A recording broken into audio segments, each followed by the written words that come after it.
Alors, ce qu'on va voir maintenant, c'est comment faire un rendu. Parce que là, pour l'instant, on a toujours fait ça. C'est-à-dire qu'on clique là-dessus, on a une preview, qui est très bonne qualité pour l'instant. Et ici, je vais faire un rendu de cette image pour la sortir en fait en, en format TIFF, JPEG, Photoshop, ce que je veux. Donc pour ça, ici, il va falloir que j'aille faire un réglage ici. Je pourrais l'avoir là aussi, hein. Mais bon, là, on va rester sur les icônes. Donc ici, je vais cliquer dessus. Il va m'ouvrir des réglages. Donc ici, je clique dessus et j'ai ces réglages qui se mettent devant. Donc ici, alors il y a beaucoup de choses à voir là-dessus, mais nous, ce qu'on va faire, c'est un rendu. Donc déjà, d'une image. Donc dans moteur de rendu, il y en a plusieurs. Donc nous, ce qui nous intéresse, c'est le rendu complet. Donc comme dans tous les logiciels ici, quand je fais un rendu, j'ai sorti, et c'est là déjà que je vais régler la taille que je veux. Alors là, nous on va dire qu'on veut faire quelque chose en HD, admettons. Donc ici, à ce niveau-là, je peux déjà donner une taille. Bon. Mais autrement, ici, dans écran, web, vidéo, impression, tout ça, j'ai déjà des presets. Moi, ce que je vais prendre ici, je vais prendre film vidéo, admettons. Et ici, j'ai du HD. Alors, il y a le HD TV, il y a le DVC Pro. On va prendre le HD, 25 images secondes. C'est pas le 25 images secondes qui m'intéresse, c'est plus le format. Parce que de toute façon, ce ne sera pas un film. Mais je vais prendre celui-là quand même. Tac. Automatiquement, ici, il se met là. Derrière, si on regarde, il a recadré l'image. Voilà.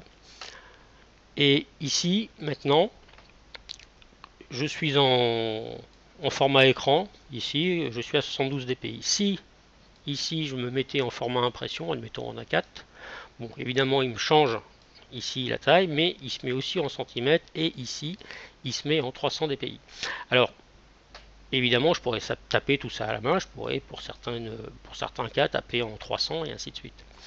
Donc, ici, je me remets ici en standard, Full HD. Pour l'instant, le reste, je n'y touche pas. Là, ici, à savoir que le pixel est carré. Parce qu'on verra qu'il y a des formats où le pixel est rectangulaire. En dessous, ici, une fois que j'ai réglé ici ma taille, ben, je vais aller en dessous ici. Et ça, on regardera cette partie seulement quand on va faire un film. Et en dessous aussi. Par défaut, ici, quand je vais faire mon rendu, il prendra l'image sur laquelle est ma tête de lecture. Bon, comme ça ne bouge pas, ça ne va pas changer grand chose. Donc ici j'ai fait la taille et maintenant je vais juste cliquer en dessous. Donc dans enregistrer, là ce qu'on vient de voir c'est sorti, et là enregistrer. Donc enregistrer tout simplement, il va falloir que je lui dise, alors ici il faut que ce soit coché, hein, là où je vais le mettre. Bah, je vais le mettre sur mon disque dur, donc je clique ici, voilà, puis je vais l'appeler essai. Donc là, je vais le mettre ici, admettons, essai. Enregistrer. En dessous, ici j'ai tous les formats, alors j'ai un peu de tout, hein. Ouais, du BMP, du body paint, du PNG. Je vais me mettre ici pour l'instant en Photoshop. Donc ici vous avez pour les gros documents Photoshop, mais vous avez du Photoshop ici. Vous avez du JPEG, du Targa qui est aussi utilisé, du RPF et du RLA pour ceux qui font de l'after.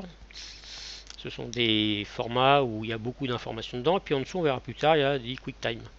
Et évidemment à chaque format, bon, on a encore des sous-formats et ainsi de suite. Alors ici pour l'instant je me mets en Photoshop. Là je reste en Photoshop. Je peux très bien me mettre en 16 bits ici. J'aurai plus de nuances. On reviendra dessus plus tard. Et ici c'est juste la manière dont il va nommer les images. Bon, je laisse ici en standard. En dessous ici on a la possibilité de lui mettre un profil de couleur. Voilà. Bon, moi pour l'instant ici je ne veux pas en mettre, mais vous pouvez faire gestion des couleurs ici, et à travers cette petite clé désactiver.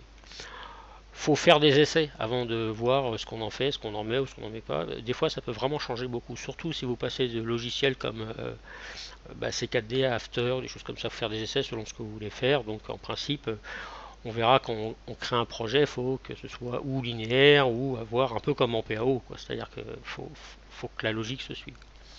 Vous ne pouvez pas faire un film avec un profil de couleur et le prendre dans un autre logiciel sans qu'il y ait le même profil. Ça se rattrape toujours, mais bon. En dessous ici, vous pouvez mettre un canal alpha dans Photoshop. Donc dans Photoshop, il me fera ça sous la forme d'une sélection. C'est-à-dire que tout ce qui est noir ici, en fait tout ce qui est autour de mon briquet, pour l'instant et par défaut, ce sera transparent. Donc ici, alors encore faut-il qu'il y ait un format qui gère l'alpha. Il y a des formats qui ne gèrent pas l'alpha. Aussi bien en vidéo qu'en image. Donc ici je le coche. Donc ici maintenant pour faire un rendu, donc ça je peux le fermer ou le laisser ouvert, je vais le laisser ouvert ici. Pour faire un rendu ici, je vais me mettre comme ça. Alors il faut bien se méfier ici, vous voyez, on a des petits comment dirais-je, des petits calques ici, enfin une espèce de surimpression ici. Et ici aussi, c'est tout ce qui ne sera pas en fait dans le format. Ici, c'est un peu une sécurité comme un underscan, overscan. Si je veux ici, je referme comme ça. Voilà, donc je fais bien attention que ce ne soit pas cadré là-dedans. Donc une fois que j'ai fait ça, pour envoyer le calcul ici, j'ai plusieurs solutions. Ou je passe par là, et je dirais dans rendu dans le visualiseur, mais ici vous voyez c'est le même icône qu'ici. Donc je vais le faire ici avec les icônes. Donc je clique une fois sec ici. Tac, il m'ouvre la fenêtre, ce qu'on appelle le visualiseur. Voilà, sur lequel je reviendrai un peu plus tard. Ici le visualiseur, c'est une petite fenêtre. En bas ici, je vais baisser la taille pour voir mon objet. Donc voilà. Là, vous voyez, on n'est plus dans la vue ici. Là, c'était une sorte de preview. Là, c'est ce qui est sur mon disque dur. Le visualiseur ici, je le vois. On filme. Ici, pour l'instant, il est ici. Là, il y a plein d'options. C'est-à-dire que là, je peux zoomer, dézoomer, on verra ça après. Donc pour l'instant, ici, l'image, ça je le referme. L'image que je viens de créer, elle est sur mon disque dur, elle est là. Et si je l'ouvre, ici, je vais l'ouvrir avec Photoshop, prendre peu importe la version, pour l'instant.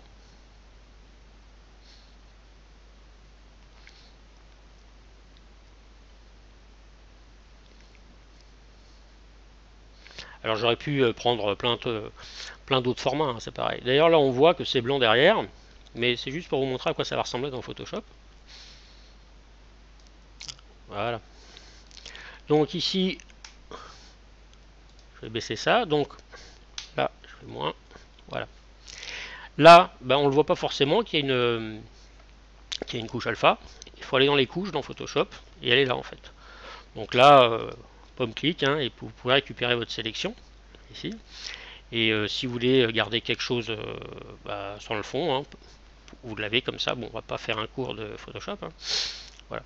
Et donc vous avez votre petit briquet. Donc voilà.